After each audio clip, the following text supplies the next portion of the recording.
Hello and welcome back, guys. We're now starting a new story, A Deku and His Dragonmaid by DarthValgaav. You can find author's profile link in the description. Let's begin. Sorry kid. I just don't think it's possible for you to be a hero.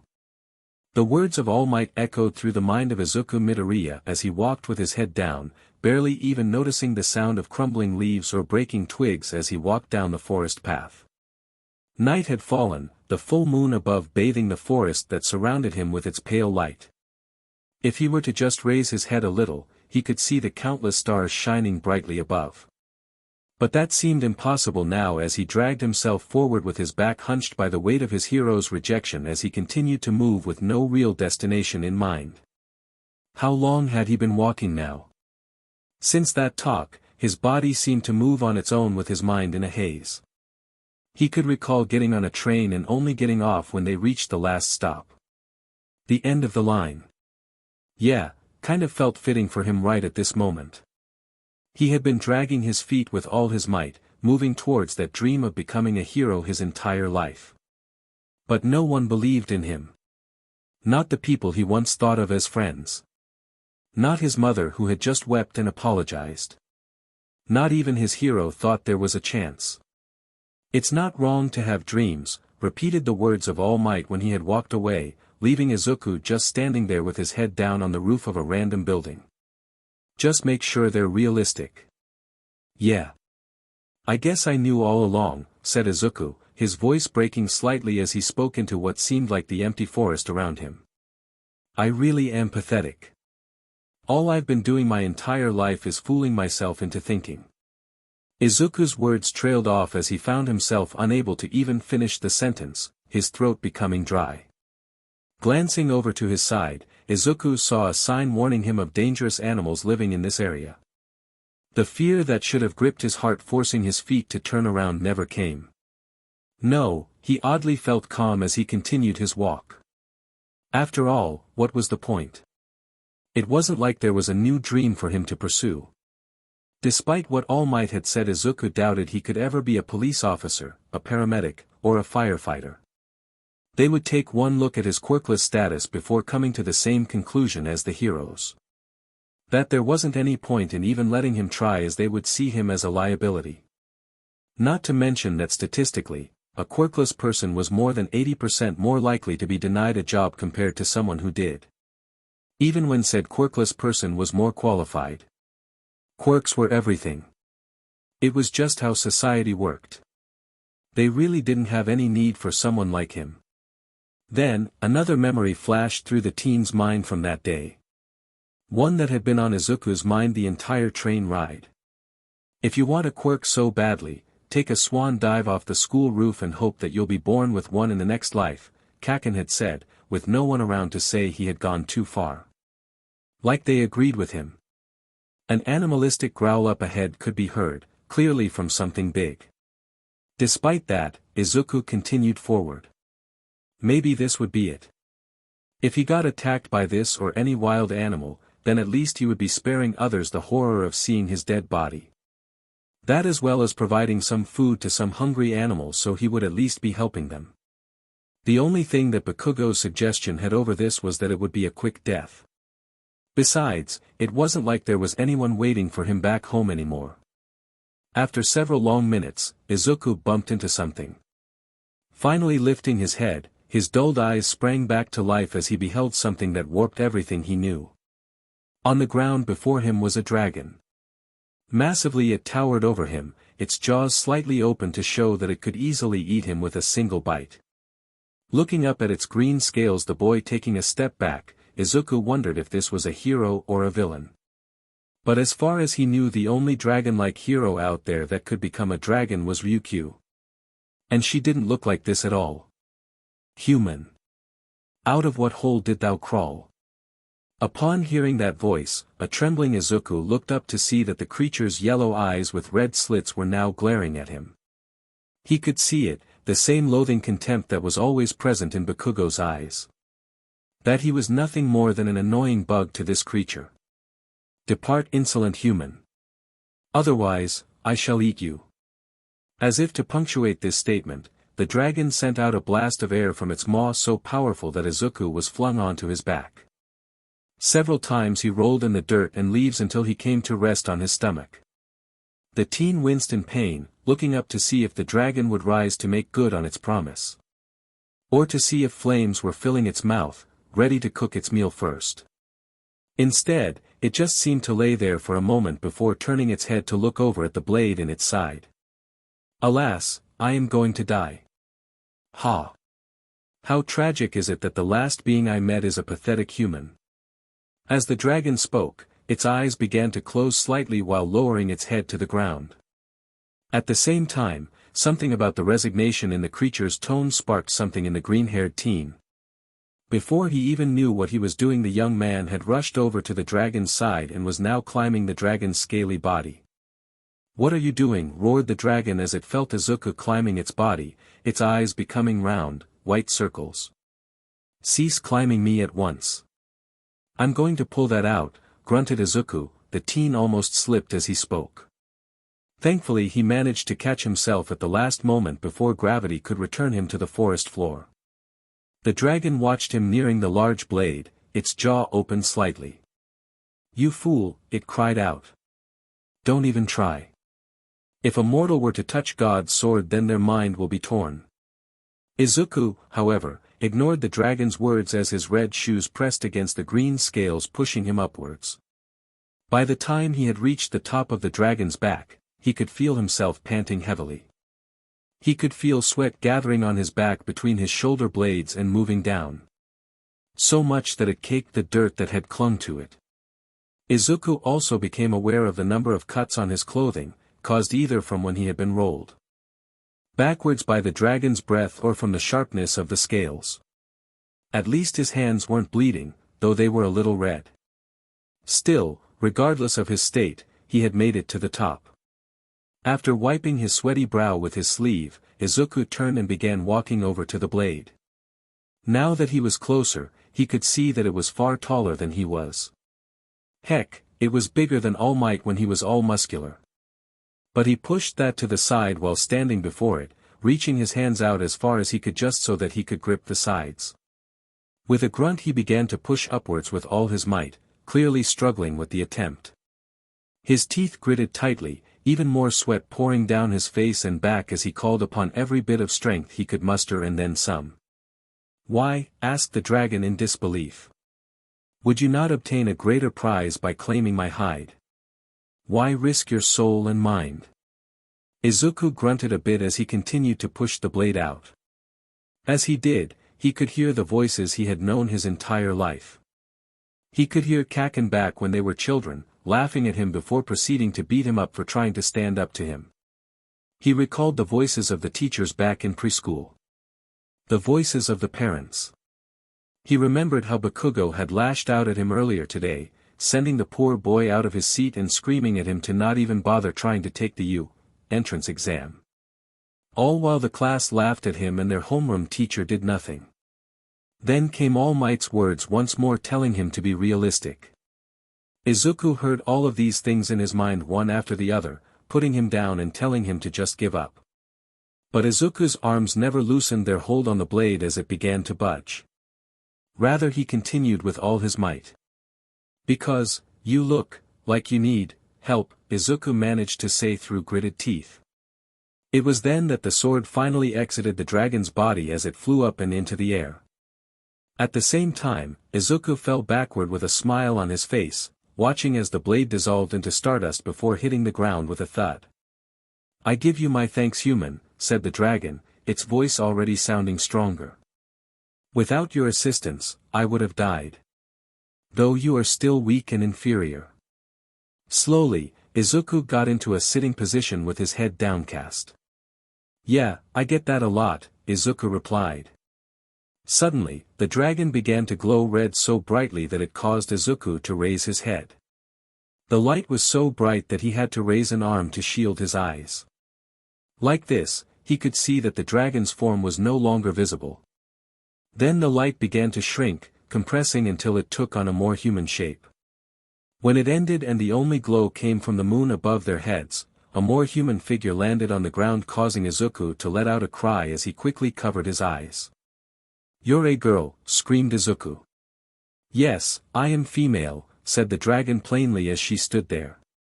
The dragon woman then raised one of her human arms, parting the brown cloak that covered her body and making Izuku panic more. "Though I detest using this form, I thought it would put your mind more at ease seeing something that would more resemble your dash. That's not the problem. You're only wearing a cloak." Izuku screamed, doing his best not to look. The dragon tilted her head to the side, her oddly shaped horn sticking out of her long flowing blonde hair tipped with red. Blinking her red and orange eyes that had slit-like pupils, she looked down at the dirty-looking cloak that covered her form in confusion while her thick green tail stuck out from the back. Clearly, she didn't understand what the problem was, or didn't care as moving slightly caused some of her form hidden underneath the cloak to be revealed to the boy. Honestly, she was more curious that he was making more of a fuss over this than seeing a dragon. As for Izuku, he did his best to hide his blush while keeping his eyes focused above her neck. His tongue began feeling heavy at the thought that he was now talking to a girl. Sure, a girl dragon, but still a girl. Oh God, he had never talked to a girl before. "So human," began the dragon again as she sat on the ground.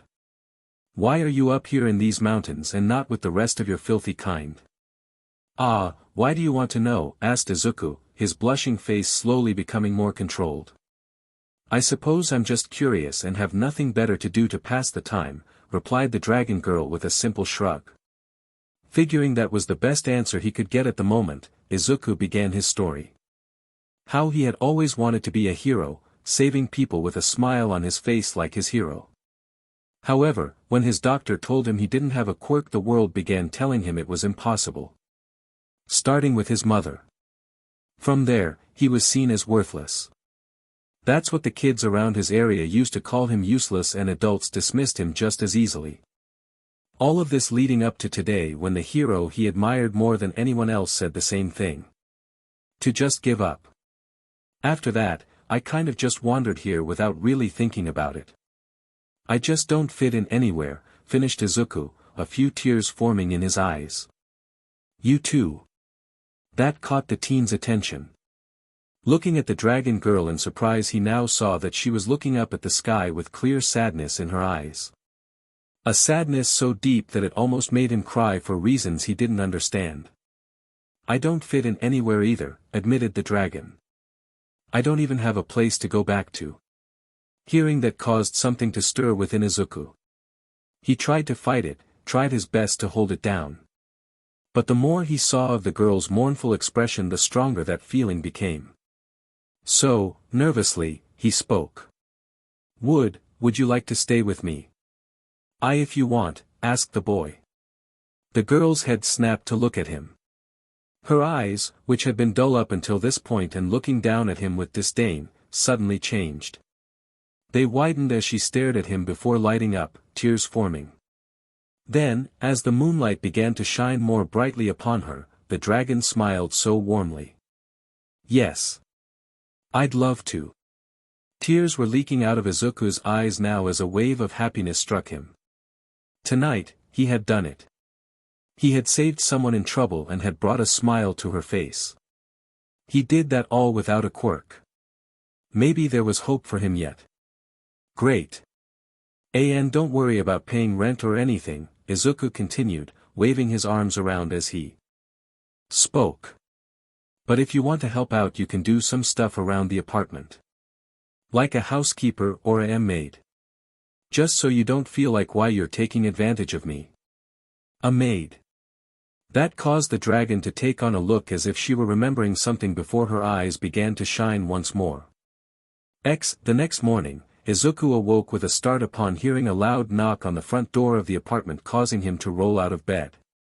Wincing in pain, the young man slowly lifted himself off the ground while still feeling the effects of a lack of sleep. It was honestly a little hard to keep his eyes open and kept feeling like his sense of balance was off.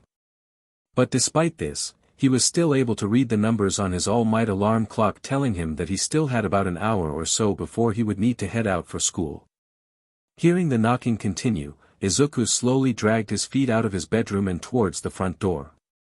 As he made his way through the empty apartment, he couldn't help but feel just how much the place had changed since his mother had left to join her husband in the States.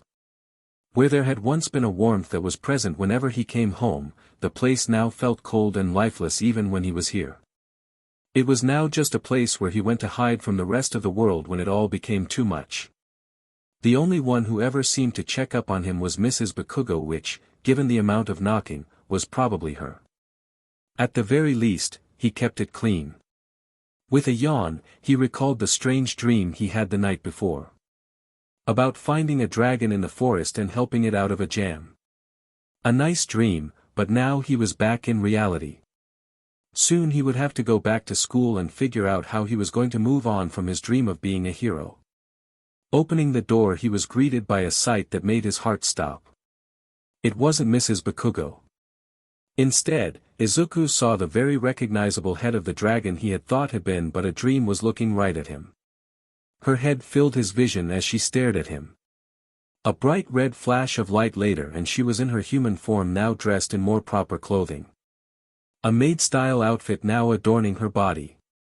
She smiled happily at him before speaking in a much cheerier tone. "Good morning, Mr. Midoriya." Maid Toru reporting for duty. Izuku did not end up going to school that day. Also, he learned that Toru was not a girl with a dragon quirk, but instead a real dragon.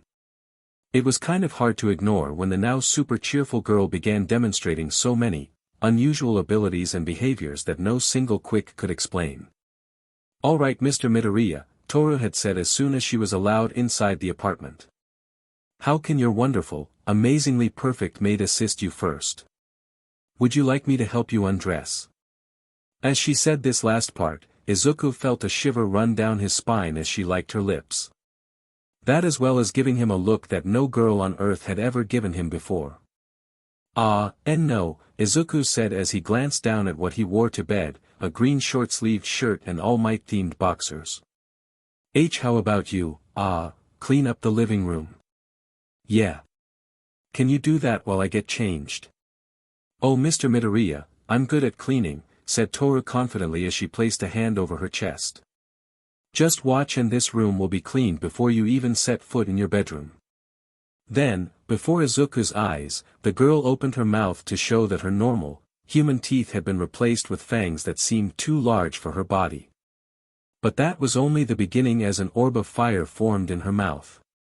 Izuku tried to shout, yet it was too late as Toru unleashed the cleaning attack. In less than a second, everything in the living room was gone. All the pictures, the furniture, the TV, his hard copies of All Might's interviews, and anything else along with the dirt was gone, leaving only a sparkling clean and empty room. "How was that, Mr. Midoriya?" asked a proud Toru. She then turned to look at her MSTR, finding the teen pressed against the wall with his hand over his heart. "Mr. Midoriya, is something wrong? You look a little pale. You destroyed everything." Izuku managed to yell out, somehow this being the noise that got his downstairs neighbors to PND on their ceiling. "One moment," Toru replied in a sing-song tone as she held out her hands. Before Izuku's eyes appeared two things that he had only ever seen in manga and read in light novels: magic circles. Both of them were red and each one was just hovering there in front of Toru's outstretched open palm. Before Izuku could even think to ask anything, everything in the room began to slowly reappear. Like they were fading back into existence. "You can bring it back," stammered Izuku, his heart racing while his mind tried to process how this was possible. "Why, yeah, sure. Why not?" Then, when he noticed Toru watching him expectantly, the teen managed to give her a shaky smile. "Well, you cleaned the place so, good job."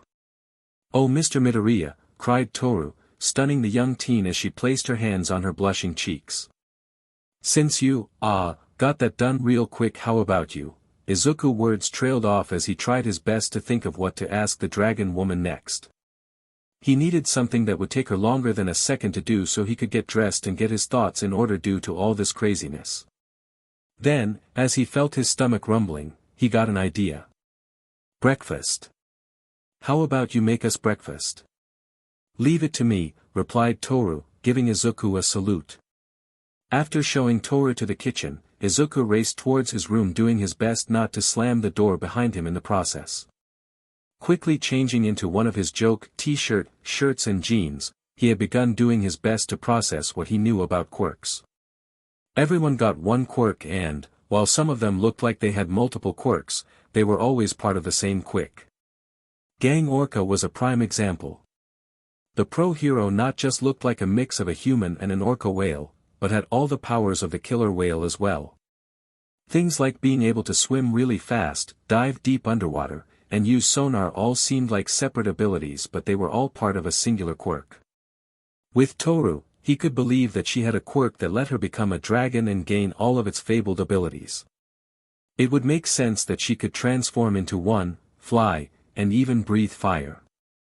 Yet, when she used the fire to clean the room, he hadn't noticed a single burn mark anywhere.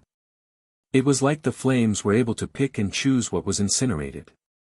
And then there were those magical circles that brought everything back. Those were things he couldn't explain. This left Izuku with one of two choices. 1, he had to expand his thinking to believe that a person could have more than one quirks. And that person just so happened to be a dragon woman he found alone in the mountains with a giant sword sticking out of her side. A sword that just turned to dust after he pulled it out. Thinking about these other factors, made option 2 all the more likely. That option being, Izuku's thoughts were cut off as he heard a loud explosion. Calling out Toru's name in a panic, the teen raced out the room with the clothing he had slept in still in his hands. As soon as he was in the hallway, the teen could see the black smoke running over the ceiling. Heart pounding in even more fear, Izuku dashed into the kitchen to find Toru, thankfully alive and okay, coughing over the stove. "Toru, what happened?" asked a still panicking Izuku. Toru turned to look at him with a pout on her face, holding up the frying pan she had been using. Or, at least, what had once been the frying pan. The thing now looked like it had been both burnt and melted, with the middle of the pan completely gone. Slowly, Izuku's gaze shifted from the pan to the oven, causing his heart to stop. The surface of the stove was in a similarly bad state as the pan. It was charred and half melted down. "Sorry, Mr. Midoriya," said Toru. "I was worried that your pitiful human fire wouldn't be hot enough, so I decided to use some dragon fire. I ended up destroying the eggs I was making." As she finished saying this, she stuck out her tongue like she had made a silly little mistake that anyone else would have made. Then, she spotted his dirty clothing. "Allow me to take care of that for you, Mr. Midoriya," said Toru, sounding way too excited to be doing laundry. In a flash she crossed the small distance between them, taking his clothes from him before shoving them in her mouth. "What are you doing?" yelled Izuku, watching as it looked like Toru was swirling his clothing in her mouth like mouthwash. "Using my saliva to clean your clothing," she managed to say without opening her mouth. It didn't help that she was also blushing like crazy while beginning to sway back and forth. Izuku surprised himself by not fainting. After that, Izuku decided that for the sake of his own well-being, he would have to spend time showing the girl, who he now fully believed was a real dragon, her way around the apartment. Mainly, this consisted of showing Toru where all the cleaning supplies were located, how to use them, setting her own user account on his laptop, and reassuring her that the stove would be enough to cook their meals. He especially showed her how to use the washing machine. As the afternoon drew nearer, Izuku decided to show Toru around the neighborhood so that she wouldn't get lost. Not that it was hard, as the Dragonmaid clung to his arm tightly as though they were a couple, the act causing his face to turn scarlet. Along the way, he spotted some workers at a Maid cafe wearing the same outfit as Toru. "I needed to know what was considered proper maid attire in this world," Toru had said with a giggle when he brought it up. "So while I was flying, I spotted that place. I just sort of copied their uniform." At that, Izuku nodded, as he didn't have any issue where she got the outfit as long as she didn't steal it. And while he would never say it out loud, as it was far too embarrassing, he thought it suited her. As the pair turned a corner, they were greeted with a sight that made the young man's blood run cold. There, in the middle of the street, was a figure that was forever burned into Izuku's memory, the sludge villain. Just looking at it brought back phantom sensations from yesterday. The green-haired teen trembled as he perfectly recalled the feeling of that green substance sliding over his body, restricting his movements before forcing its way down his throat. That sickening, mocking smile the villain gave him while thanking his victim and calling him a hero. The look in that monster's eyes that delighted in picking on someone who was helpless. When Izuku had shown Toru how to use the computer, he searched out one of his favorite hero news sites to use an example. It was there that he had read about the fate of the villain. Somehow, he had managed to escape from All Might after their talk. Even more surprising was that the villain had come across Bakugo, holding the teen hostage. Thankfully, a hero managed to show up in the nick of time with a quick suitable to deal with the sludge villain. In the end, Bakugo was freed and then rushed to the hospital where he was reported to make a full recovery. As for the villain, he had managed to escape the heroes by fleeing into the sewers. Now, it seemed like the villain was doing the same thing again.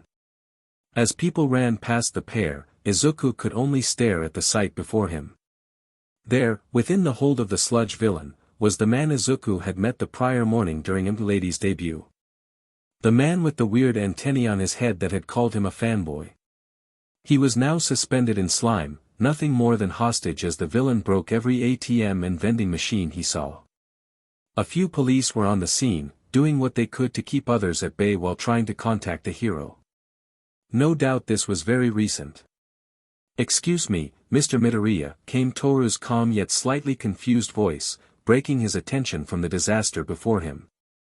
"Isn't our destination just down the street? If we want to make it there before the lunch rush, shouldn't we continue?"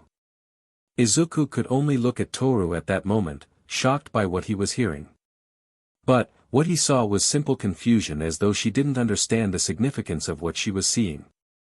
But then again, she did come from a different world. "There's a villain attack going on," managed to say. "So until a hero shows up to deal with it then would it be alright if I dealt with this matter?" asked the Dragonmaid, sounding a little more cheerful. Like she was eager to help. "It would be no trouble at all." Izuku felt his throat go dry as he knew he should tell her not to. That they had to wait for the heroes to show up and let them deal with them. That they would get in trouble if they tried since neither of them had a license. And that was something that Izuku didn't want for Toru. For her to get in trouble while he just stood there on the sidelines. Then, he glanced back at the sludge villain. Or, rather, the innocent hostage still in its grasp. He could still recall what it felt like when he had been in that situation. How it felt like he was going to die at any moment. That look in their eyes. "Okay," Izuku relented. "Please, be careful." "Right." With a salute, Toru seemed to blink out of existence before appearing right in front of the sludge villain. The living pile of sludge barely had a chance to look down before Toru flicked a single finger at its chest, instantly causing it to splatter as the hostage fell to the ground. It had all been done so effortlessly that Izuku's eyes widened in wonder and excitement. So much so that he was still beaming as his new maid returned to his side. "That was so amazing," cried Izuku, his hands balled into fists in excitement. "Toru, you could be one of the greatest heroes in the world with power like that." "Oh, Mr. Midoriya," cried the Dragonmaid as a blush appeared on her cheeks, her hands reaching up to cover them. She began to sway back and forth. "Please continue to praise and flatter me. Even for something as minor as taking down such an inferior being as that." By that time, a crowd of onlookers who had stayed in the area began to encircle the two while the police went to work cleaning up the scene. For the next several minutes Toru was showered with praise from the crowd, which she took in stride, laughing about how it wasn't a big deal. Then, before they could leave, a few of the officers approached Toru. After talking to her for a moment, it was clear that she didn't have a hero license. But seeing as no heroes showed up to help, as well as this was the first time she had done something like this, they told her that they would look the other way this time. Hearing that, Izuku let out a breath he hadn't known he'd been holding as the police walked away. Grinning, he turned to look at his new maid. "You did great back there. Though, I wish I didn't have to make you do it. Oh Mr. Midoriya, said Toru, the giddiness from earlier still in her voice as she spun around. There is no need to trouble yourself over such minor inconveniences. Not when you have a superior being such as myself as your personal maid. Well. Izuku paused for a moment, trying to figure out the right way to say this. As the teen collected his thoughts, Toru kept her eyes on him with a smile on her face while ignoring the people around them. Okay. I'm glad that man got saved, he finally said. And that's the most important thing. It's just that I still feel like I'm using you to do the things I wish I could do myself. Toru blinked at that for a moment before a look of understanding filled her features. Oh, I see, the Dragonmaid replied, pounding a fist into her other open-palmed hand. You wish to smite that pitiful fool yourself. I understand. There is a certain joy that one feels when obliterating others with your own claws. Well, I wouldn't put it like that. For a moment, that was all Izuku could say as he looked away with a forced laugh. Scratching the back of his head, he couldn't help but think that Kachin would have agreed wholeheartedly with the phrasing of that statement. Well, as your loyal, appealing, and most amazing maid in the whole wide world, it is my duty to help you then, said Toru, her statement surprising and confusing Izuku. However, he didn't have a moment to ask what she meant by that as she grabbed his wrist to begin dragging him from store to store as they began what could only be called whirlwind shopping. It wasn't until dinner was served that night that Izuku discovered what Toru meant. On the kitchen table sat a bowl of rice with bits of meat on top of it that he certainly didn't recognize. Slowly he poked at it with his chopstick several times before asking Toru what it was. It's meat from my tail, replied Toru happily, the sound of a record skidding to a halt accompanying her. Hearing this caused the teen's mouth to drop in horror, his chopsticks falling to the ground. Looking down at her feet he saw that, indeed, the tip of her tail had been cut off with the insides looking a lot like the meat he was about to eat. Why was the only thing Izuku could ask. Oh, that simple Mr. Midoriya, giggled Toru, not seeming bothered by the fact that she had cut off a part of her own body, cooked it, and was now serving it to Izuku. You said you wanted to become stronger, right? Well, this is how your amazing maid is going to help you. Tell me, does this world have stories about what happens when you eat the flesh of a mermaid? Izuku blinked at this before replying. That sounds familiar. Ah, something to do with immortality. Oh, is that how it goes in this world? Asked Toru, her smile fading as she looked at Izuku while her hands moved to her hips. Sort of lame and boring. But I suppose that it can't be helped. You see, the human who eats the flesh of a mermaid doesn't become immortal. Instead, they gain a much longer lifespan because they become a mermaid. The same is true about dragon meat. Izuku gasped, his eyes widened in surprise when he heard this. Now, don't get the wrong idea, continued Toru. It isn't like it'll be eating a single meal and then poof, you're a dragon. You have to eat dragon's meat constantly every day for about a year. Missing just one day will kill you. So you will need a steady source of dragon meat as well as the dragon's consent so they can remove as much of the poison in their bodies. That's the best way an inferior human can survive the process. Believe me, I've seen plenty of foolish humans trying to munch on the bodies of dead dragons only to die as soon as the meat touched their unworthy tongues. There was even this king, who offered up everything he owned for a piece of dragon meat. He survived the first bite somehow but died the next day. Still, even if you have me by your side there's no guarantee that this will work. There will still be poison in the meat, making you sick. That could kill you just as easily as the process. Also, you'll never be able to return to being a pitiful human again. Don't know why you would want to. Izuku looked down at the dish in front of him, watching as the steam rose while taking all this information in. He stared at it, the words of his doubters ringing in his ears. Then, he remembered Toru's smile in the moonlight. He wanted that. He wanted to make as many people smile like that as possible. And as he was now, that wasn't possible. If his dream wasn't worth risking his life then what was the point? I understand. With that, Izuku went to pick up his chopsticks. However, Toru was faster as she swooped them up as a playful smile returned to her face. Anne had her pupils turned into hearts. Carefully she scooped up some of her tail meat along with the rice before placing it right in front of the teen's lips. "Then eat this," she said before feeding him. The next several months became nothing short of a living hell for Izuku Midoriya. After taking that first bite of Toru's tail, he began to feel the effects of what little poison it still contained.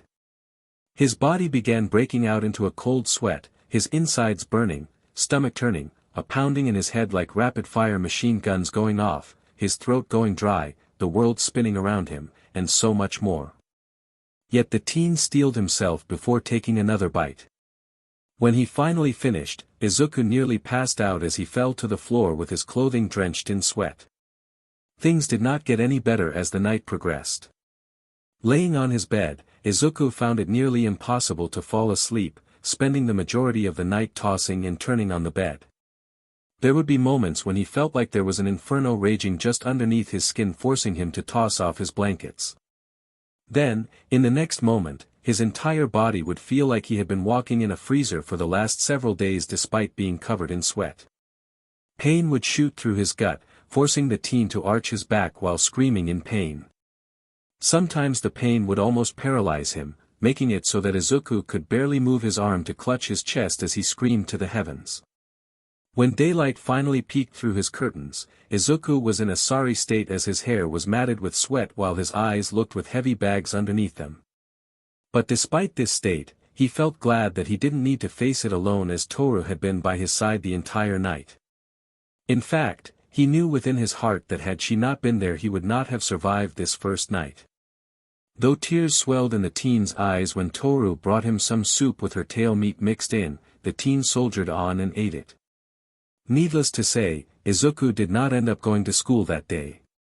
On the second day, a trembling Izuku managed to finally get some sleep though it felt like he had only closed his eyes for a moment. When he opened them, standing over his bed with a concerned look on her face, was Mrs. Bakugo. Well, her along with two semi-transparent clones of the woman that were rotating around her. But he was pretty sure he was just seeing things. "Kid," began Mrs. Bakugo, a worried look on her face.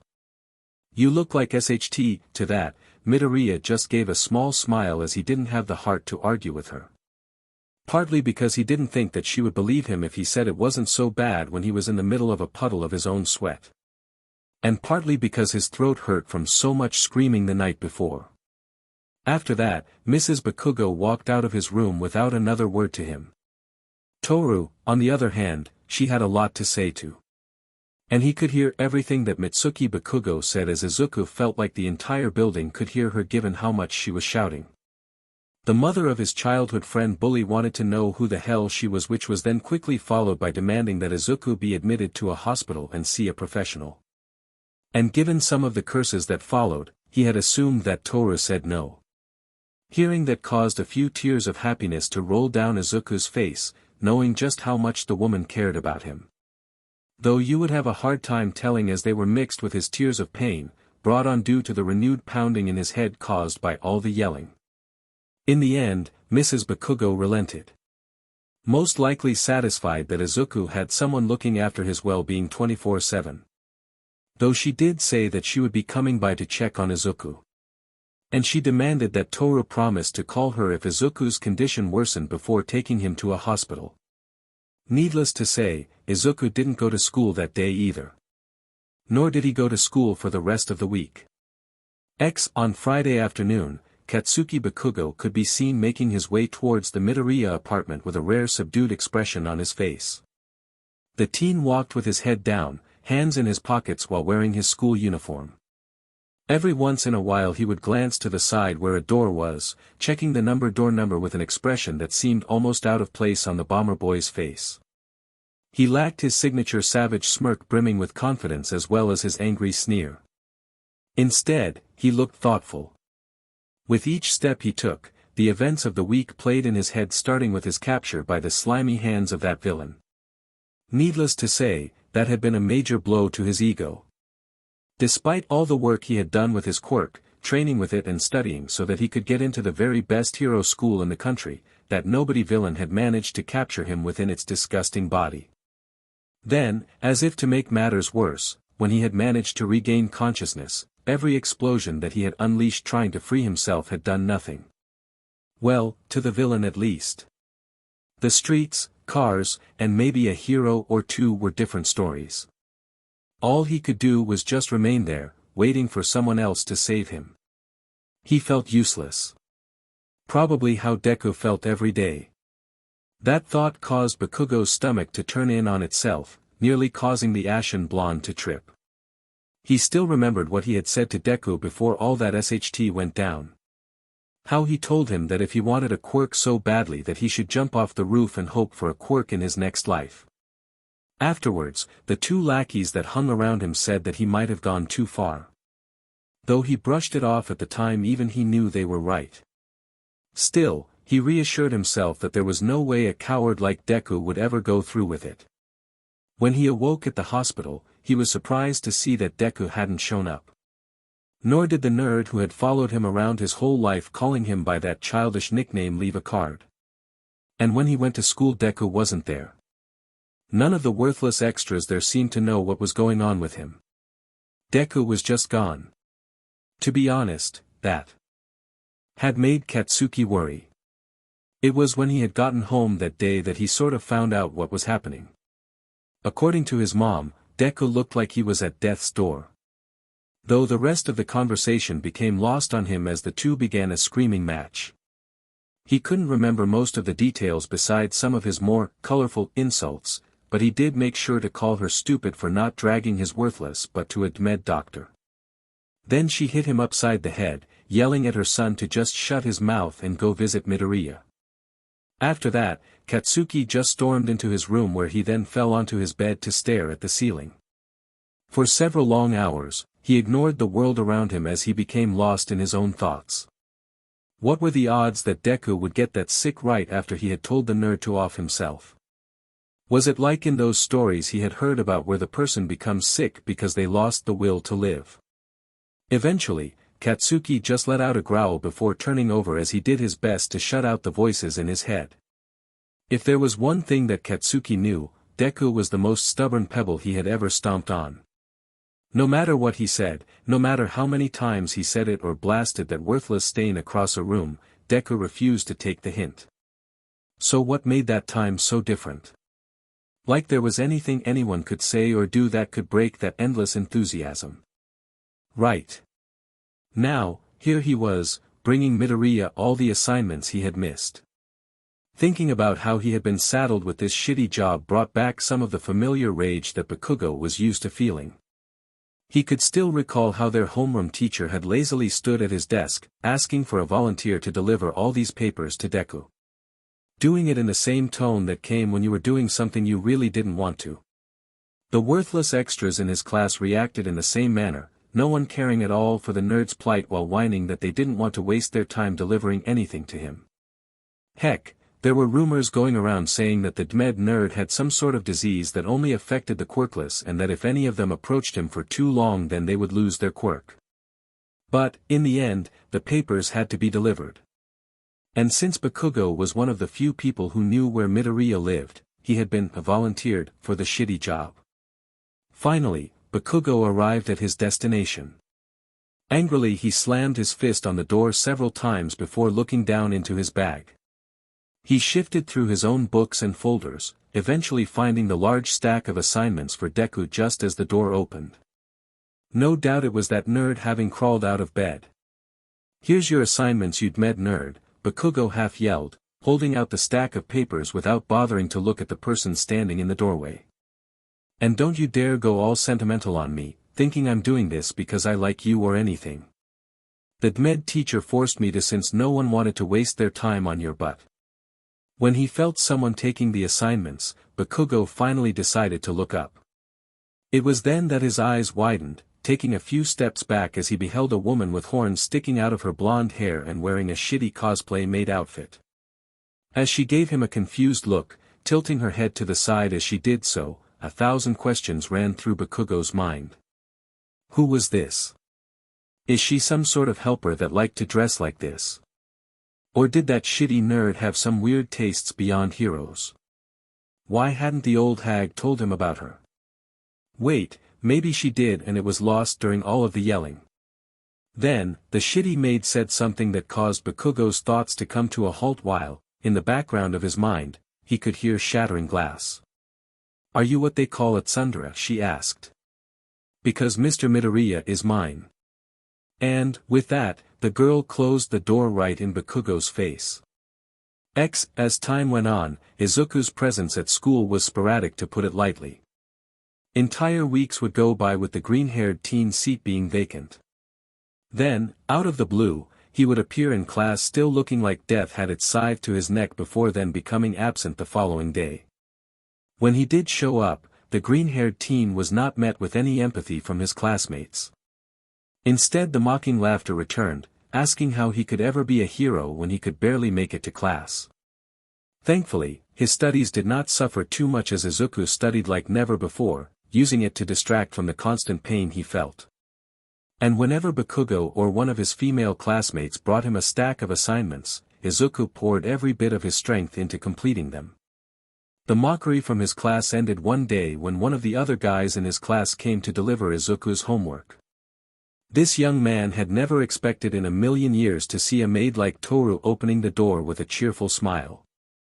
As his eyes trailed down from her face towards Toru's chest, Izuku's classmate couldn't believe that such a lovely maid was looking after the quirkless loser. And when he left, he had to tell everyone about this. Thus, after that day, whenever their homeroom teacher asked for a volunteer to drop off stuff to Izuku, there was usually a fight amongst the guys. This eventually led to some interesting situations. Come on man, said Naga, the teen grinding his teeth as he spared to glance away from his comrade in crime to look up and down the walkway. Hey, don't rush me, snapped Aoki as he knelt in front of the door leading into the Midoriya residence. His eyes were focused on his work, tongue sticking out slightly as his hands moved the tools that would pick the lock on the door. Though, despite what he said, the teen knew he had to move a little quicker. There was only so long the two of them could be seen on this walkway in their Aldera Junior High uniforms before someone becomes suspicious. Man, this better be worth it, said Naga as he continued to keep a lookout. If a hero or officer spotted them, the first thing they would wonder was, why were those boys not in school, before approaching them. Are you sure she lives here with the quirkless freak? Pretty sure, responded Aoki. I've been checking this place out. That maid never leaves at the end of the night. Meaning she's most likely a live-in maid. Man, I wonder what cup size she is. Probably D or bigger, Naga said, a smile creeping onto his face. We'll figure it out after we nab some of her bras and panties. Man, we are going to be legends after we show them to the guys at school. Not to mention trashing that hero nerd's room. Hey, Aoki half yelled, shooting a glare at Naga. Check the goods out first. We might be able to sell some of that stuff on eBay for some serious cash. That got a laugh out of the two. Little did the two delinquents know that both Izuku and Toru were seated in the living room, their heads turned towards the door with exasperated expressions on their faces. Both the Dragonmaid and her MSTR could hear everything that was being said by the two who were both too close to the door and not being as quiet as they should be. Izuku, who was propped up on the couch waiting for his bed sheets to finish drying the old-fashioned way, let out an annoyed sigh at what his classmates were planning before reaching off to the side where he phone lay. But, before he could call the cops, Toru stood. There's no need to trouble yourself, Mr. Midoriya, she said while tilting her head to the side and smiling. Allow me to take care of this minor inconvenience. Okay, said Izuku, leaning his head back and closing his eyes. As soon as he said that, Toru grinned wickedly as flames seemed to dance around her. Her mouth opened, revealing the wickedly sharp fangs while her eyes now held a look. As she raised one of her hands, the fingers becoming sharpened claws underneath the fabric of the gloves, Toru promised that she would make them pay. Not just for the slight that these pitiful, inferior humans planned to do onto her, but for insulting Mr. Midoriya. For that grave sin, she would see them both flung into the deepest bowels of hell before she personally sliced through their souls. Then she would, "Just don't kill them," added Izuku after a moment, not even bothering to open his tired eyes. At his words, Toru deflated back into her normal human appearance. "Fine, fine," Toru said, sounding disappointed as she walked towards the door with her back slumped. At the same time, Aoki grinned when he heard the familiar click of the lock being opened. Giving a thumbs up to his classmate, he stood up while holding onto his lock-picking kit in one hand while the other went to his back pocket to pull out a mask. Seeing this, Naga did the same. However, before either of them could put on the masks, the door to the apartment opened. Normally, in a situation like this, the teens would have to quickly choose between one of three options. Talk their way out of the situation, overpower the person standing before them, or just run. Yet what they saw caused all of the mental processes to come to a grinding halt. There, filling the entire hallway before them, was a dragon's head. It stared at them, blinking with one of those weird dual eyelids that they learned about in class but never really paid attention to. Then, it roared. The force behind the noise was so powerful that it pushed them backwards, their backs pressing against the railing as droplets of spit the size of ping-pong ball collided with their faces. When it was over, the two terrified teens ran screaming as Toru closed the door. Later that day, Toru heard an interesting rumor from some of the other tenants. Apparently, two middle school students had run up to a police officer saying there was a monster living in the building. While at first the officer was alarmed by just how frightened and panicked the two were, he eventually noticed the masks the boys had in their hands as well as a lock-picking kit. Both of the students were then detained on suspicion while the police checked security footage, finding both of them trying to break into an apartment though they did not find any monster. A few weeks later, Izuku found himself dragging his feet home after one of his rare returns to school. Despite having the strength to go in today, his skin was still ghostly pale and he had suffered various temperature flashes throughout the day. One moment he would be sitting there, shivering from head to toe as he felt like he was standing in the middle of a blizzard wearing only his boxers. Then, in the blink of an eye, he felt like he was standing next to a lava flow wearing his heaviest winter clothing. At the very least he hadn't vomited, yet. As the people on the street gave Izuku room, most likely out of the longing not to catch whatever he had, the teen briefly wanted to reconsider calling Toru and asking for her help getting home. However, that idea was quickly squashed since he was still mad at her for the heart attack she had given him yesterday. Honestly, things had been going pretty well with Toru. Every day, she was understanding more about this world and using the tools man had made. Yet, there were times when she slipped up. Yesterday had been one of those times. Toru had been doing laundry, briefly holding one of Izuku's shirts as she stared at it while panting. It looked like she was about to put it in her mouth again until she noticed Izuku standing on the opposite side of the room, staring at her as he used the wall beside him for support. Thankfully, Tohu backtracked on her odd longing to clean his clothing in that fashion and instead opted to let them fresh air dry. The only problem was that it was cloudy, meaning it was bound to take longer. Her solution. Leaning out the window before firing off 3 or 4 dragon breath lasers right into the clouds, clearing the sky instantly. How could Izuku not have a heart attack, fearing that she might have hit a plane and become a villain? Maybe I'm being a little too harsh with her, relented Izuku. I'll just talk to her again, tell her that I just don't want to see her getting in any trouble. It was then that he noticed something odd up the street. It was a little girl, most likely an elementary student, with white lavender hair that was tied into pigtails. Her attire seemed a bit off as it wasn't something he regularly saw. Instead she had on a white capelet with a fur collar, a pink blouse, a frilly white skirt, and pink shoes that one would normally find on a Western-style doll. Though what made her really stand out were the horns on her head along with a tail that had what appeared to be a ball of fluff at its end. To make matters stranger, the girl was walking up to random people and objects, giving them a brief sniff before moving on to the next. Something about her appearance and behavior set off alarm bells in Izuku's mind. That this girl might be from the same place that Toru came from. But, what were the odds? For all he knew, all of this could be explained away as part of her quirk. Then, the little girl spotted him. She stared at the freckled-faced teen for a moment before speed walking over to his direction, grabbing his brief's leg before sniffing. "You smell like Lady Toru," said the girl when she finished, looking up at Izuku with those big eyes. For a moment, Izuku stood there as whatever color he had left vanished completely, leaving him as pale as a ghost. Then, he realized something. This little girl had been able to tell he was close to someone just by smelling him, even going as far as calling out the Dragonmaid by name. What's more, this little girl had gone as far as giving Toru the title of Lady. Had he been right? Was she another dragon? Well, began Izuku, hoping to figure things out in a civilized manner. However, before he could, the little girl began pounding her tiny fists against his chest. "Let Lady Toru go," she yelled at the top of her lungs, drawing the attention of several people passing by. "I can smell her all over you. You seduced her into staying here, you, playboy. Incubus." Adrenaline quickly began pumping through Izuku's system, the color returning to his body as it did while the teen made a quick decision. He grabbed the little girl. Somehow he managed to hold her under his arm as he ran down the street at full speed. All the while the little girl continued to beat her hands onto his chest, legs flailing about.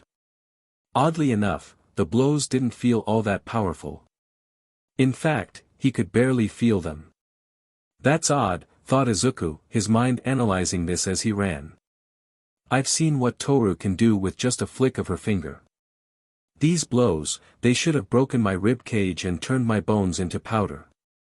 Is she messing around? No, she seems like she's trying to escape from. Wait a minute.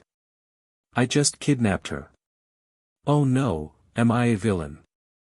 Quickly glancing around, Izuku noticed that while some people were watching him now, none of them were doing anything else. Wishing to keep it that way, Izuku placed a hand over the child's mouth, hoping to stop her from making more of a fuss. "Listen, I'm not a bad guy," said Izuku in a hushed voice. "I'm not kidnapping you for any villainous purposes. Just taking you to see Toru. So could you please calm down?" Izuku was then cut off as the girl's mouth opened wider than what would have been considered normal to most, revealing razor-sharp teeth that dug into the teen's skin. Thankfully, the run to the apartment wasn't that far, as he had only been a block and a half away. Panting, Izuku soon opened the door to his apartment with the little girl in tow. The green-haired boy had his good hand pressed against the wall, using it to steady. "Welcome home, Mr. Midoriya," said Toru as she came to greet them. "I trust you had a dash." Her eyes then widened when they fell on his hand, ending her cheerful expression in less than a heartbeat. "Mr. Midoriya, what fool has dared to harm you? I shall rip out their still beating heart and crush it before their eyes for this offense." Izuku then noticed her eyes darting towards something behind him. It was pretty clear that she had noticed the little girl now. And that seemed to make Toru even more angry. "Mr. Midoriya, are you cheating on me? I will crush this little floozy with dash." Thankfully, the girl stepped out from behind Izuku at that moment, causing Toru's anger to instantly vanish. "Lady Toru," cried the girl as she raced to embrace the Dragonmaid. Toru just continued to blink in shock as the little girl's arms wrapped around her. "Kanna," was all Toru could say. "Mr. Midoriya, where did you find her?" and "Mr. Midoriya, I forgot you're hurt." Izuku just gave a weak smile at that, ready to wave it off as nothing, since Toru was in the middle of what seemed like a heartfelt reunion. But before he could tell her it was nothing and would just bandage the wound himself, the Dragonmaid was upon him. Grabbing the upper arm connected to his bleeding hand, she brought him to the living room to rest for a moment as she searched for a first aid kit. It took her several minutes, and several crashes, to find it, and, when she did, she returned to Izuku's side, where she then knelt down to begin dressing his wound. All the while, Kanna was giving the green-haired human the stink eye. "So, I take it you know each other," began Izuku, doing his best to break the ice. "Yep," chirped Toru as she finished cleaning off his hand, thankfully not liking it off. "This girl's name is Kanna Kamui. She's an acquaintance of mine." "It's nice to meet you," said Izuku warmly. However, Kanna just continued to sit across from him on the floor, still giving her host the stink eye. Lady Toru just vanished one day, said Kanna after a moment of silence, her eyes shifting over to the maid. No one has seen or heard from her in some time. As the younger dragon said this, Izuku felt the urge to ask Toru why. If she had people, dragons who cared about her, the least she should have done was to let them know she was alright. However, when he looked down at her, Izuku noticed that Toru had lowered her head slightly while her eyes seemed to be unfocused. Like she was lost in her own thoughts and memories. As he looked at his maid, Izuku remembered that night they had first met. How wounded she had been, left alone. How she had said she didn't have a home to go back to, that she didn't belong anywhere. Did she think that, because of whatever happened to her, that no dragon would help her? Or was it something else? Regardless, this wasn't a subject that Toru wanted to talk about. He knew the feeling. Izuku was willing to bet he had the same look on his face whenever his mother asked him why he had burn marks on his clothing during his early childhood. He didn't want to voice how the person he had always viewed as amazing had been treating him. Not wanting to hear how he shouldn't hang out with Kaken. So, he did what he had done back then, changed the subject. So Kanna, began Izuku, gaining both girls' attention. Why were you wandering the streets sniffing things? Were you looking for Toru? That earned him an affirmative nod from the white-haired girl. Yes, I saw the blasts that cleared the clouds and sensed her magic, she said. That helped me narrow down where she could be. After that, I decided I should try picking up her scent. So you were just sniffing everything hoping you could find her? Asked Izuku. Yes, said Kanna again before a disgusted look appeared on her face. She then began holding her nose as if thinking about something brought back the phantom scent of the thing. Your world has many weird people. Her attention then shifted back to Toru.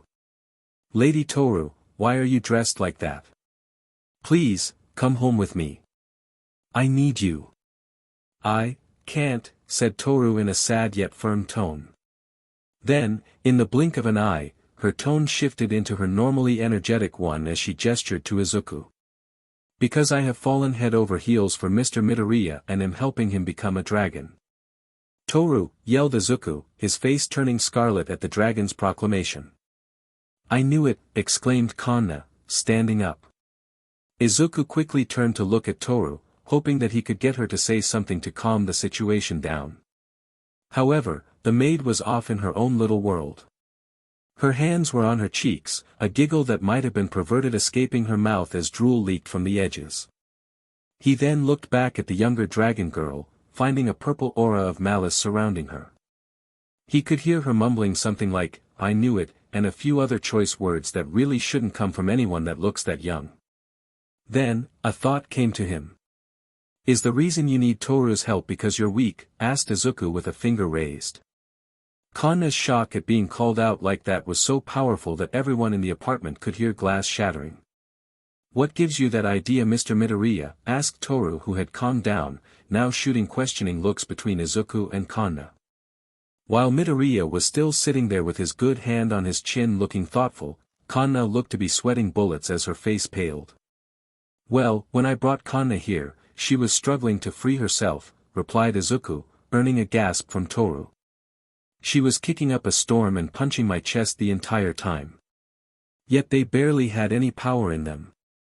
And now that I think of it, I think being bitten by a dragon should have taken my hand clean off even if she was in her human form. Izuku then tilted his head as a new thought came to him. Maybe she's not eating right. Kanna, how long have you been here? When Izuku looked over at the younger of the two dragons, he almost did a double take when he noticed that Kanna had turned around so as to not face either of them. Not my fault, she managed to mumble. Lady Toru is special. This place has low mana purity. A pit began to form in Izuku's stomach as some of the pieces to this puzzle were coming together. Kanna wanted to leave this world but lacked the power to do so. Hence why she sought out Toru. However, why was she here in the first place? She had admitted it herself that no one knew where Toru was, so why go looking for her in another world? So, if it wasn't that, then why was she here? Had some human banished her to this world to save their kingdom, making her someone else's problem? Or had it been some sort of sick dragon hunter, sending dragons to another world where they would be as helpless as a literal child? The explanation Izuku got was not what he was expecting. Apparently, Kanna liked to play pranks in order to get her parents' attention. So one day, after a prank went a little too far, her parents sent her to this world in order to reflect on her actions.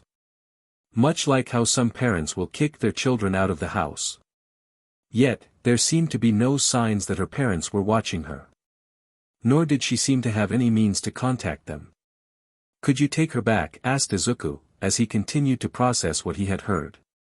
He knew what it was like to live all alone with your family so far away. However, there were some major differences. His mother had wanted Izuku to come with her to America and live with a man whose face he couldn't even remember. But he had refused, stating he still wanted to try and get into UA. While his mother never believed in this dream, she had relented and was still sending him money to live. Which was far more than what Kanna's parents were doing. "Sadly, it would be no use," replied Toru with a shake of her head. If her parents are determined to have Kanna reflect on her actions, they would no doubt just send her right back to Earth.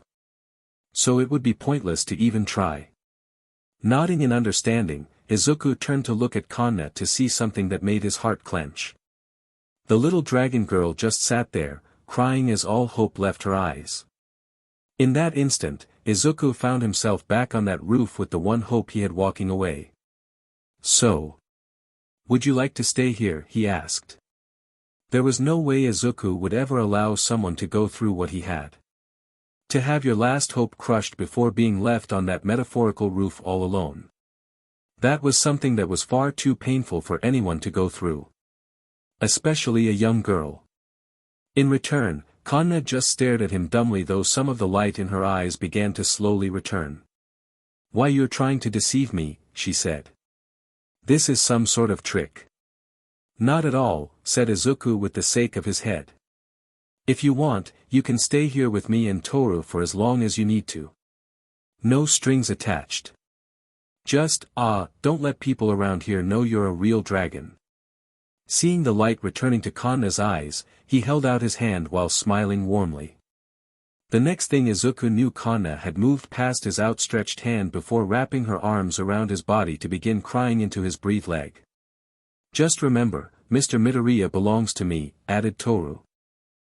"Alright class, settle down," came the voice belonging to Bakugo's homeroom teacher as he entered the room.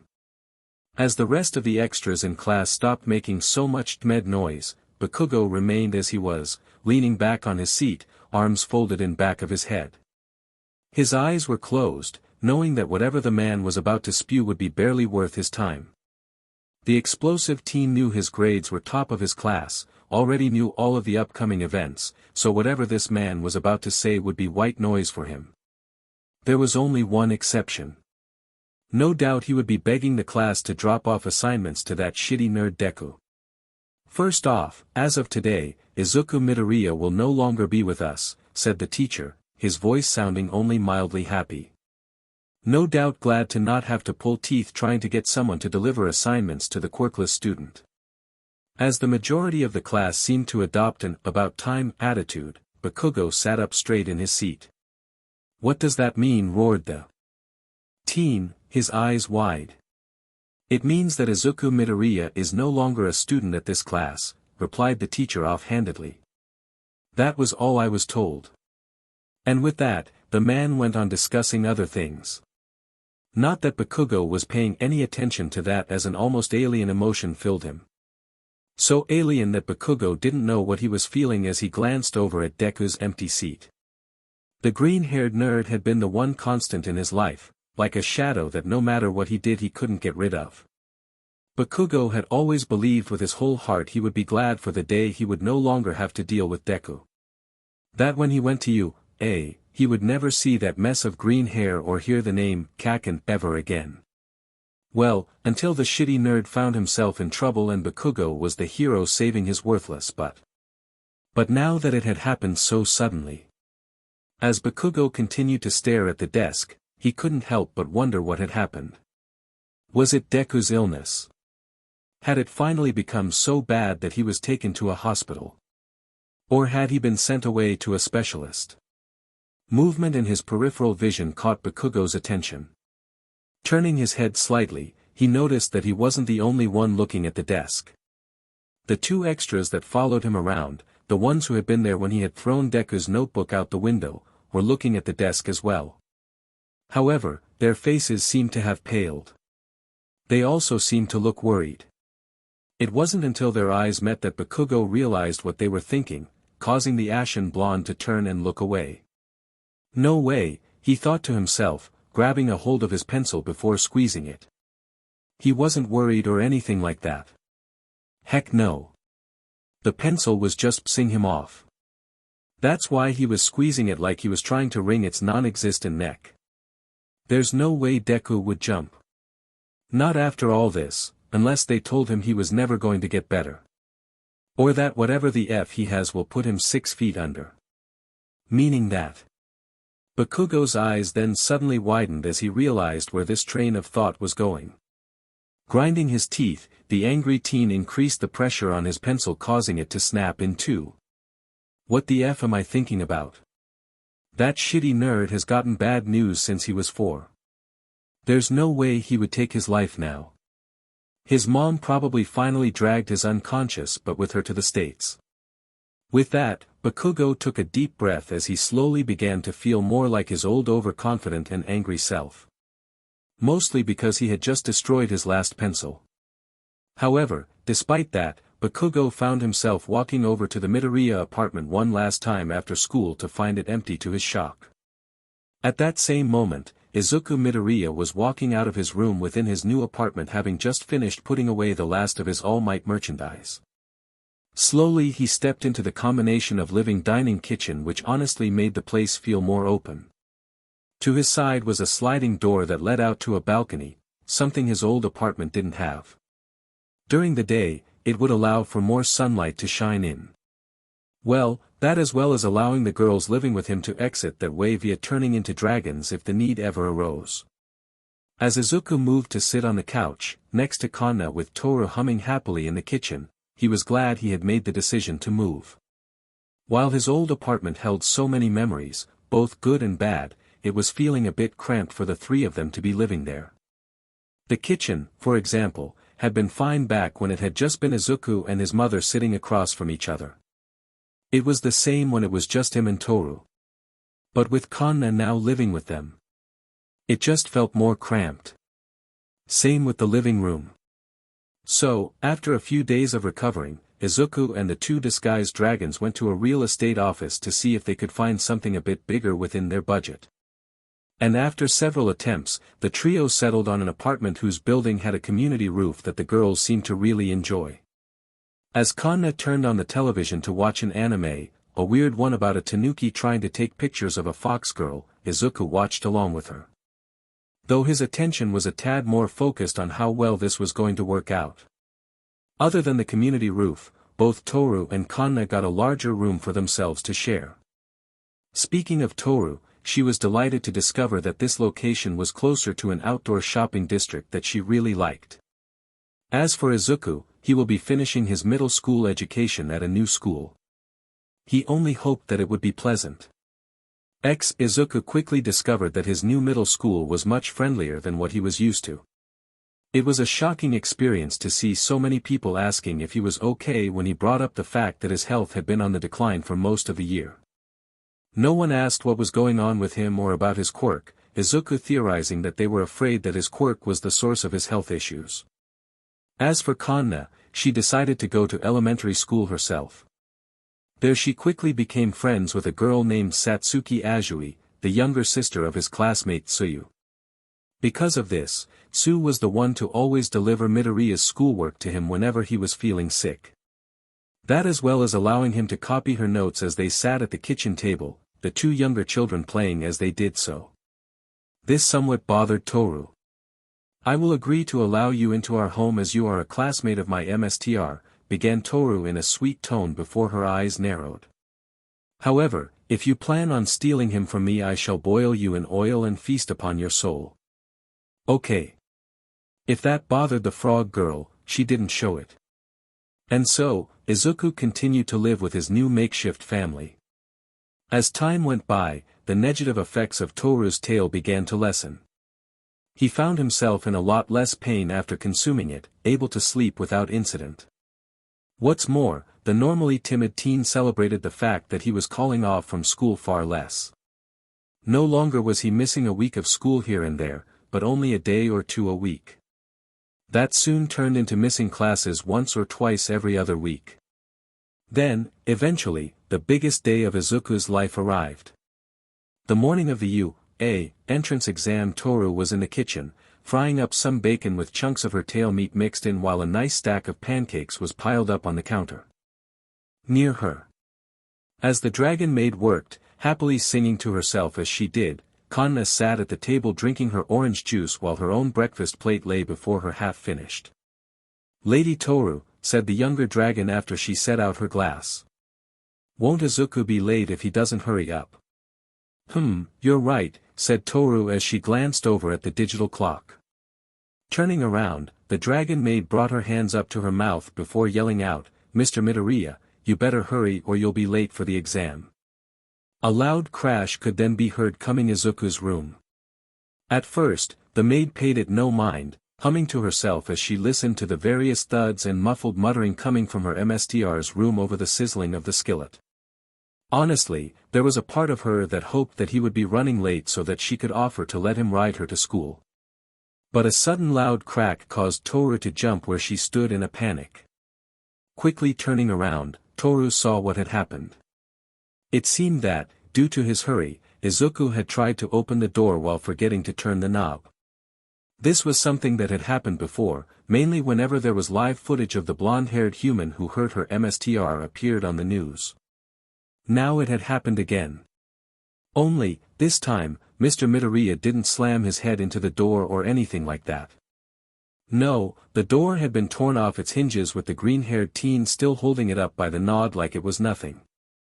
"Ooh!" exclaimed Kanna, hands on her cheeks as Toru began to dance giddily in place. "Toru, what's happening?" asked Izuku, his gaze shifting between the door still in his grasp, to the dragon maid, and then back to the door. As panic appeared in his face, Midoriya suddenly dropped the door, looking at it like it were some wild beast that would strike him if he didn't make some distance between them. "Oh, Mr. Midoriya, it looks like the transformation will be finished soon," exclaimed Toru as she zipped across the apartment to wrap her MSTR in an embrace, causing him to blush bright red. "I'd say you'll become a full dragon any day now." "Really?" asked Izuku after he managed to pull away from Toru. Not that she seemed to mind, seeing as the moment he was free the dragon girl brought her hands together while swaying from side to side. The teen only took that in for a moment as he looked down at himself. He seemed, well, rather normal. Maybe a bit thicker in the arms and legs, but that was it. His skin hadn't turned any different color nor had scales appeared.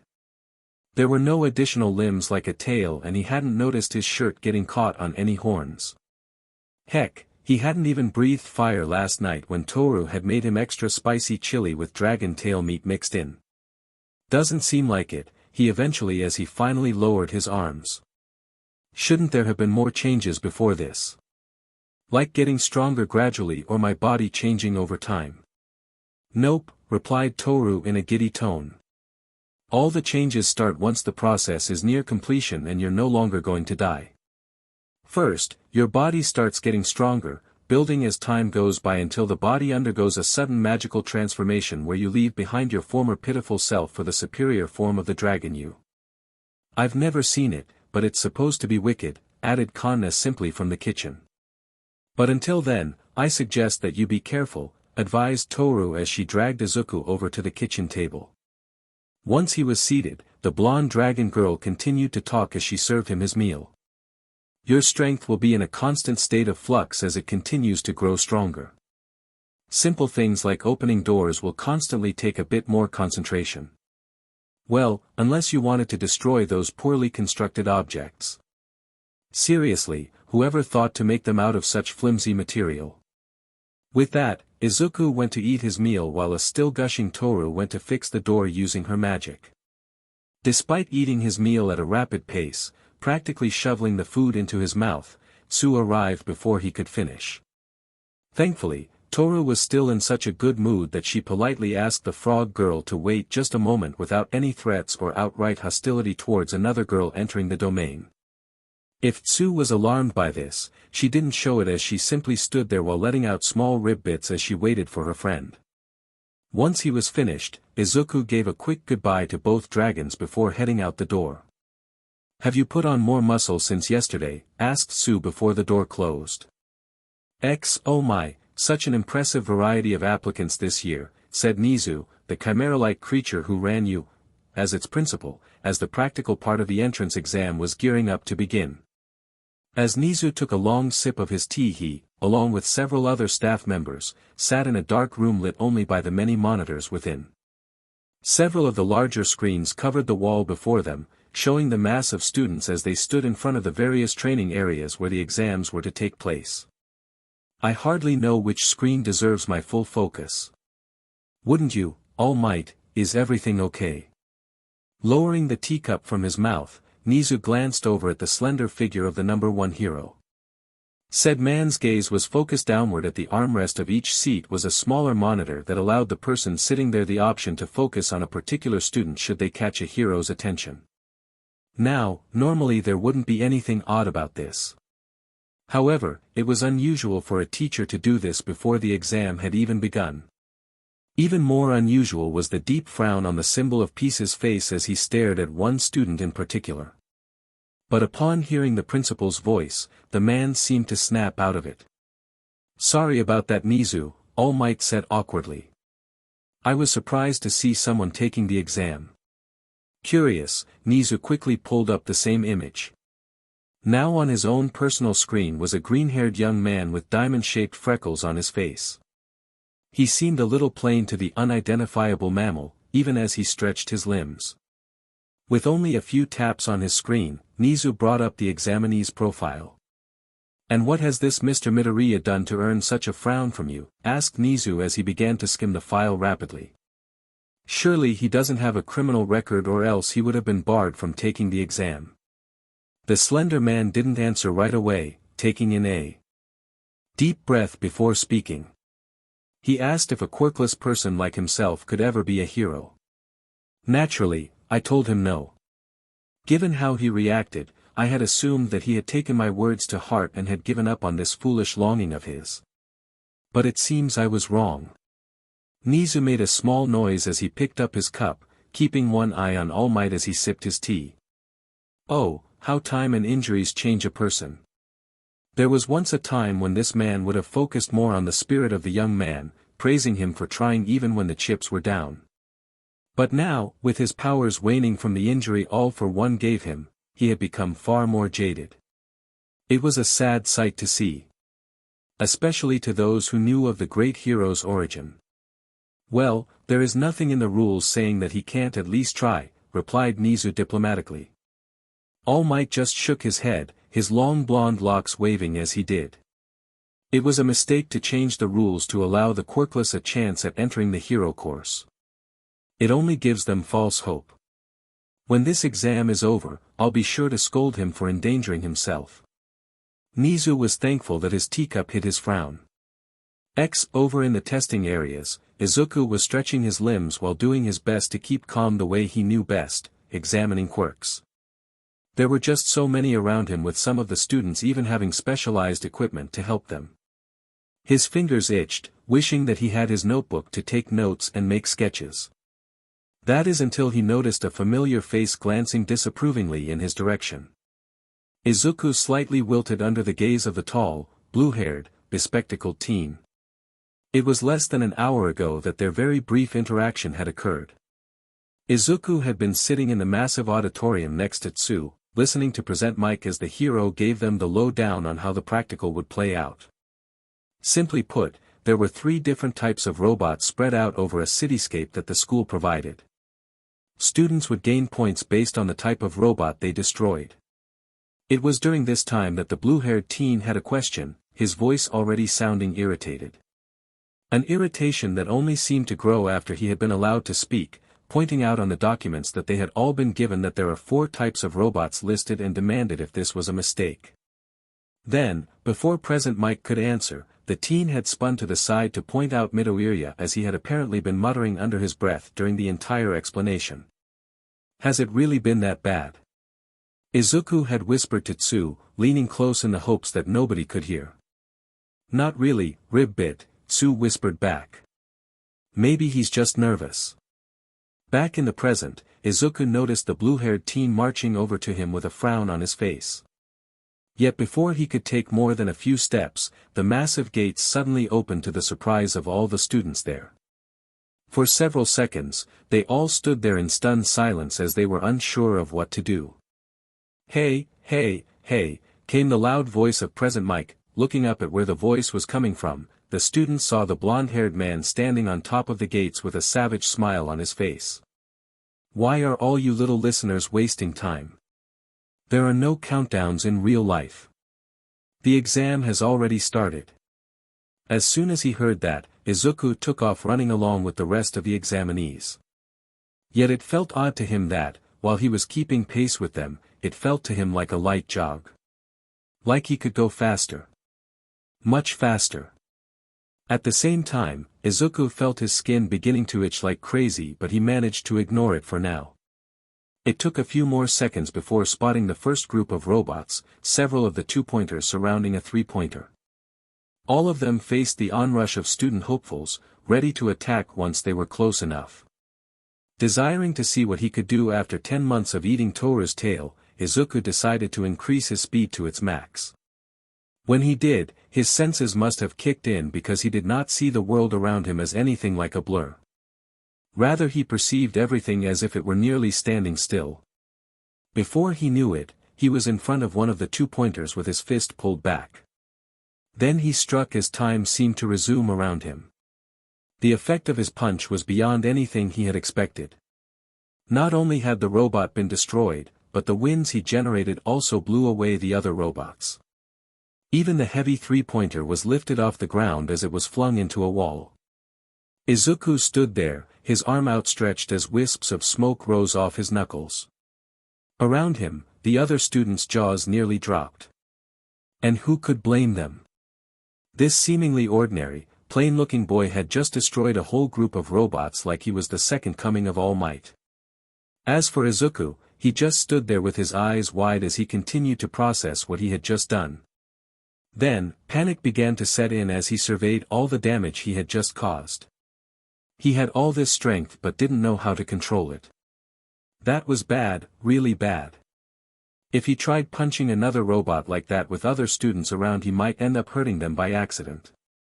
So, after glancing around, Izuku decided to make a break for it and find a more secluded area. Back with the teachers, all of them had seen what Izuku Midoriya had done as his score shot up.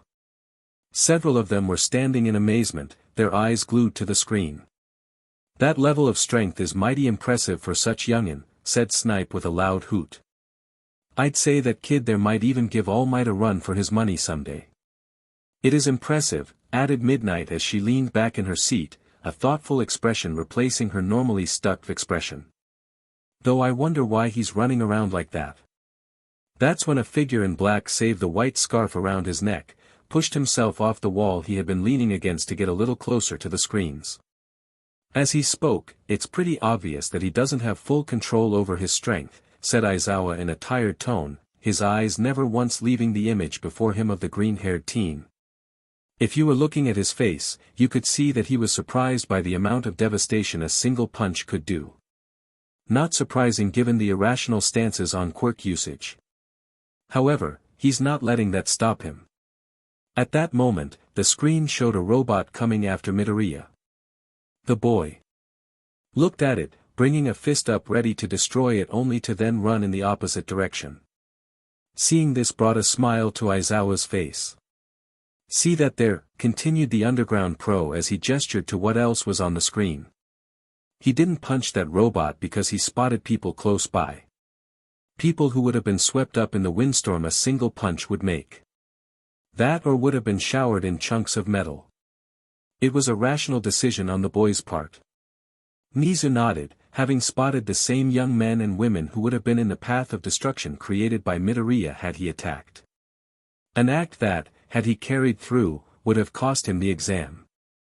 Instead, he was picking his battles, attacking only when he could see that there was no one else around. And while this wasn't giving him the highest score, it was the right mindset for a potential hero. He told me he was quirkless. Nizu's ears perked at All Might's words, barely above that of a whisper. The principal turned to look at the man, finding his head down to watch his own personal scream. Though his messy blonde hair hid his face, Nizu could see the way he gripped the arms rests of his chair as well as the tone of his voice. Was he lying? No, his posture screamed insecure. That look of dejection. There was no way he could have faked it. So how did he become so strong? It's impossible for someone other than myself to give him a quirk. And since I still have one for all, then, oh no. Oh God, no. I killed him. But it's the only thing that makes sense. He survived.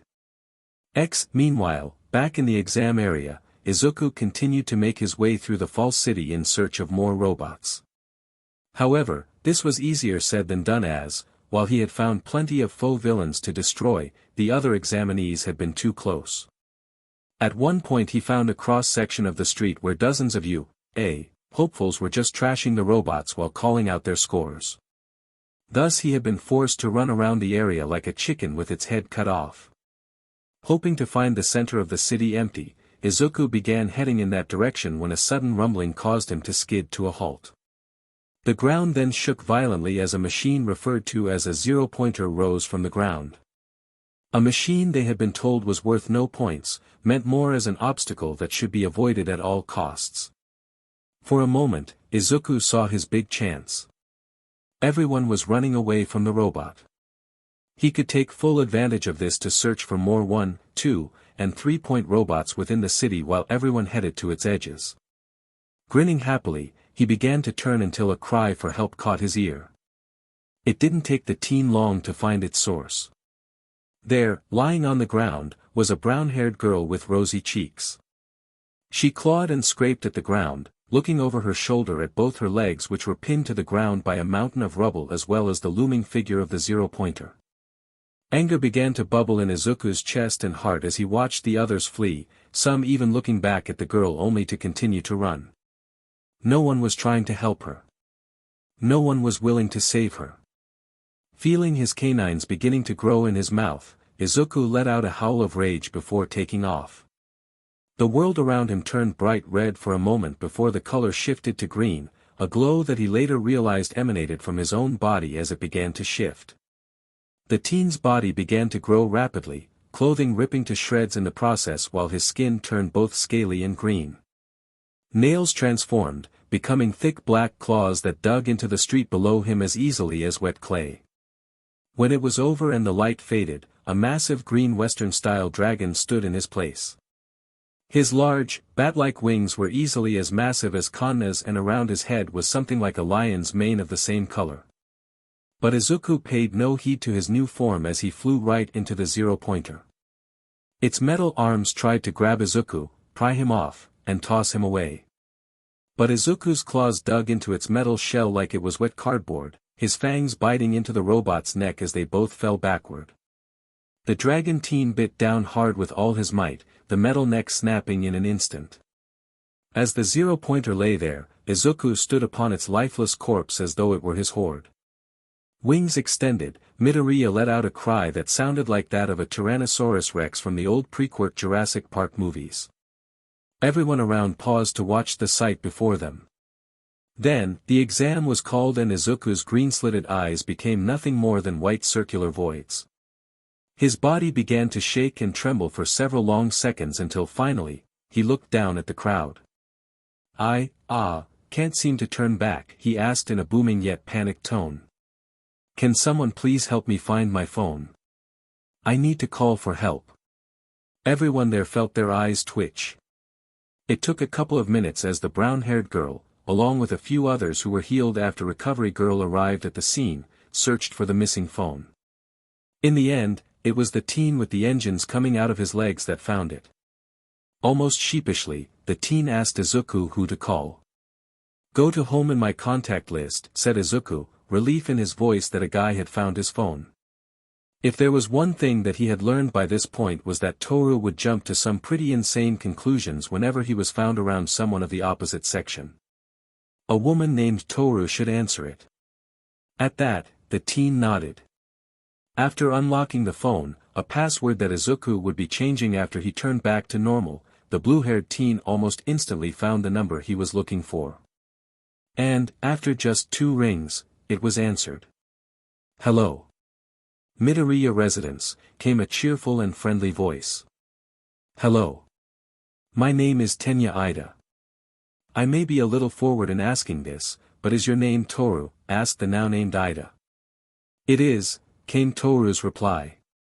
"Thank you," said Ida with stiff politeness. "The reason for this call is that there is an unusual situation here at the testing grounds. The person who told me to call you appears to have used his quirk to transform into a dragon but is having difficulty turning back. Has he not had enough practice with his quirk? Because, if so, it was very however, his words fell on non-existent ears for the moment he mentioned Izuku turning into a dragon. Toru was off, opening the sliding balcony door with enough force that the glass shattered and the frame was flung towards the ocean. The Dragonmaid leapt into the air where she then transformed into a dragon. Instantly her perception magic took hold, hiding her from the sight of the humans below as she flew towards the school so fast that she created hurricane-level winds in her wake. Another instant later and she was at bouncing giddily in her human form next to Ida who was still talking on the phone. Well, until the wind hit him. He, along with nearly all of the students taking the exam, were swept off the ground and flung down the streets. Seeing this, Izuku began waving his large claws in a panic but was too caught off guard to help many of them. As for Toru, she didn't seem to notice any of the destruction her actions caused. Instead, she had her hands holding her cheeks as she stared at Izuku with heart-shaped pupils.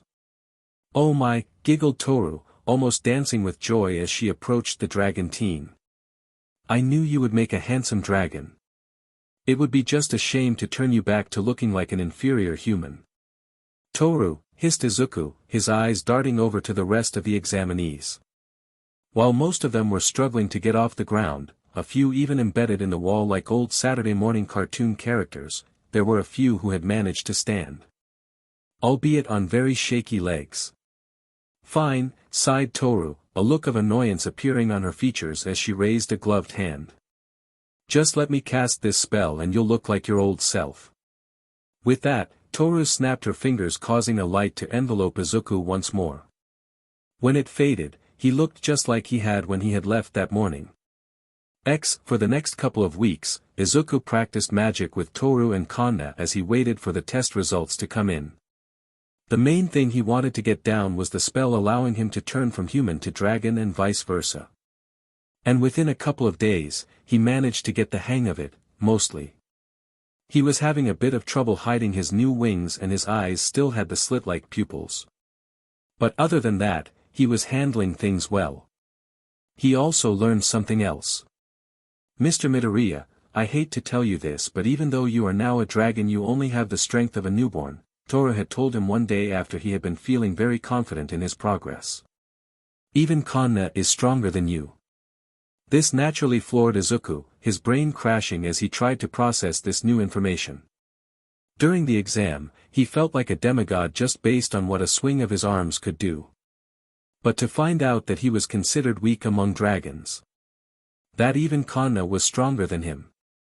This became something the teen had learned thoroughly after the three of them had gone out to a wide field in the middle of nowhere for, what they called, some light roughhousing. More like a battle. Now that Kanna had managed to figure out how to restore her mana, oddly enough all she had to do was plug her tail into an electrical socket, she was able to fire beams of magical energy and do things that boggled the teen's mind. And when Izuku asked if he could join, Kanna dodged everything he tried while kicking in his head so hard that he found himself deep underground.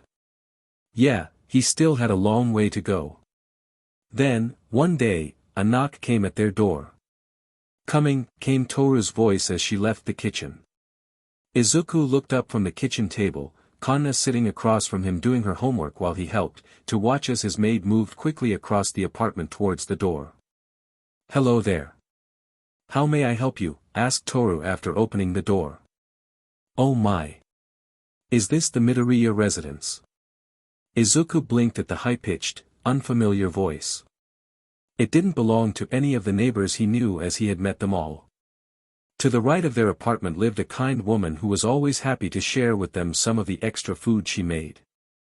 Though it was a little worrisome that they could all hear the rather loud noises she made while cooking. Perhaps a part of her quirk. On the left was a strange man who was a musician of sorts.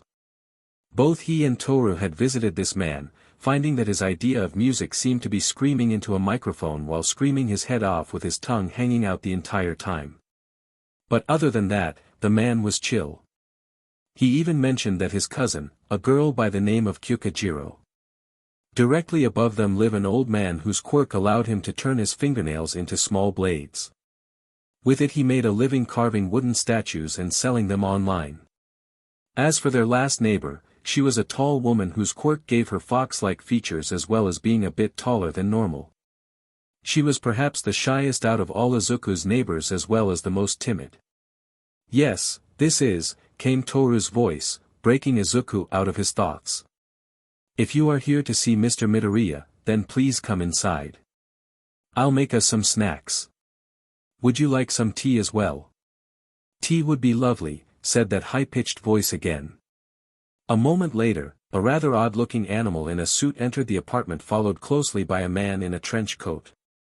After greeting them, Izuku and Toru brought them both to the living room before serving some tea and chilled fruits. Out of the corner of his eye, Izuku spotted the animal sniffing the air deeply but otherwise ignored it. "You have a simply wonderful little home here," said the creature as it sat in a chair they had provided for him. As for the man in the trench coat, he stood behind and slightly off to the side of the unknown animal. "Now, where are my manners? Please allow me to introduce myself. My name is Nizu, principal of UA. The man behind me is Naomasa Tsukachi, a good friend of mine." "It's a pleasure to meet you both," said Izuku, eyes wide as he stared at Nizu. He had heard the rumors that UA was run by an animal with a quirk that made him super intelligent. However, he could never get his hands on any hard facts to back up any of the rumors. Oh, he was just dying to ask Nizu all sorts of questions for his notebooks. "Please forgive this surprise visit," continued Nizu, something in his voice causing Izuku to halt his fanboying as he looked on at the creature with some trepidation. "However, there were some issues when it came to your letter regarding your admittance into our school. It has been a rather humiliating situation. Delightful tea by the way." As Nizu said this last part, he held up the teacup he had been sipping at as if to toast Toru. "Thank you.